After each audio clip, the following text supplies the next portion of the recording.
our sun, a crucial lifeline to our existence. Life would not exist if our sun was not there. Earth revolves around the sun in such a way that it brings variation to our lives with various seasons. The popular conception about our Earth and planets in our solar system is that the planets are orbiting the sun in a circular motion. Earth revolves around the sun at a speed of about 18.5 miles per second. The Earth orbits, on average, 93 million miles distance from the sun. But, is Earth and planets' orbit really circular? Let us step back a little and take a closer look. The Earth is part of a planetary system, what we call as solar system. Solar system is part of a galaxy called Milky Way. The Milky Way is shaped like a huge whirlpool that rotates once every 200 million years. It is made up of at least 100 billion stars, as well as dust and gas. It is so big that light takes 100,000 years to cross from one side to the other. Did you ever wonder how did this Milky Way came into being? How did it all begin? Why did it all begin? What was before it? How did the Milky Way ended up in this universe? Even more, where did this universe come from? How did it all get started? How did we end up in this Earth, in our solar system, in our Milky Way, in this universe? Scientists believe that our universe began with one enormous explosion of energy and light, which we now call the Big Bang. This was a singular start to everything that exists. The beginning of the universe, the start of space, and even the initial start of time itself. According to the standard Big Bang model, the universe was born during a period of inflation that began about 13.7 billion years ago. Like a rapidly expanding balloon, it swelled from a size smaller than an electron to nearly its current size within a tiny fraction of a second.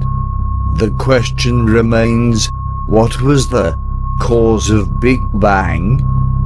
Nobody really knows. We have many theories but no facts. Facts are not theories. Theories that can be proved beyond doubts become facts. True that we are discovering so many new entities in the universe like black hole, pulsars, supernova, neutron stars. However, it still does not answer the question of what was before Big Bang. It is simply hard to answer because it is not happening anymore. We can only deduce from theories as to what may have caused Big Bang and what was before then. There are three popular theories of the beginning of the universe. 1. The steady state theory. 2. The Big Bang theory. 3. The pulsating theory. Again, bear in mind, they are all theories, not facts. I would like to add another theory, if you allow me. The creation theory.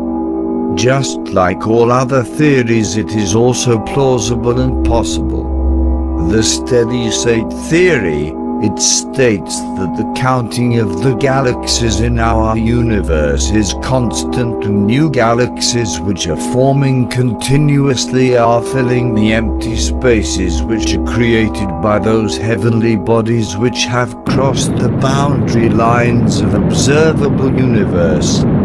The pulsating theory states that it is the possibility that after some passage of time the expansion in the universe may stop. Then there may be the possibility of contraction. When this contraction will approaches to a particular size, again the explosion will take place. As a result of this explosion, the expansion of universe will start again. Hence it results in a pulsating universe in which there is alternate expansion and contraction of universe. The Big Bang Theory, we discussed this before. The creation theory appears to be combination of all the three theories, that is the combination of the steady state theory, the Big Bang theory, and the pulsating theory. 1400 years ago in a desert of Arabia, a man claiming to be a messenger of God gave us some clues as to the beginning of the universe. Bear in mind, he had no computers, no telescopes to perform any sorts of measurements or tests. In fact, he was known to be illiterate. Just like philosophers like Aristotle, Socrates, he left behind some findings. Let us take a look at what he left behind for us. فإذا برق البصر So when vision is dazzled, وخسف القمر and the moon darkens, وجمع الشمس والقمر and the sun and the moon are joined, يقول الإنسان يومئذ أين المفر man will say on that day, where is the place of escape? كلا لا وزر No, there is no refuge. إلى ربك يومئذ المستقر To your Lord that day is the place. كل شيء حي أفلا يؤمنون Have those who disbelieved not considered that the heavens and the earth were a joined entity, and we separated them and made from water every living thing? Then will they not believe? وجعلنا في الأرض رواسي أن تميد بهم وجعلنا فيها فجاجا سبلا لعلهم يهتدون And we placed within the earth firmly set mountains, lest it should shift with them, and we made therein mountain passes as roads that they might be guided. وجعلنا السماء سقفا محفوظا وهم عن آياتها معرضون And we made the sky a protected ceiling, but they from its signs are turning away. وهو الذي خلق الليل والنهار والشمس والقمر كل في فلك يسبحون And it is He who created the night and the day and the sun and the moon. All heavenly bodies in an orbit are swimming.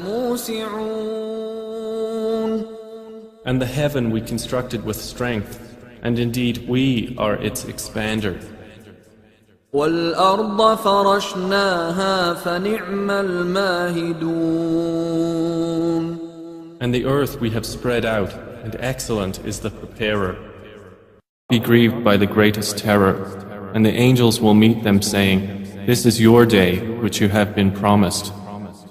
يوم نطوي السماء كطي السجل للكتب كما بدأنا أول خلق نعيده وعدا علينا إنا كنا فاعلين The day when we will fold the heaven like the folding of a written sheet for the records. As we began the first creation, we will repeat it. So, the question arises, how did a man in a primitive society with no scientific instruments came up with finding that was only discovered within last 2 centuries? How did he know? 1. The universe is expanding. 2. All bodies in the universe are in orbits and have their own orbital path. 3. The sun is also in motion and not static. 4.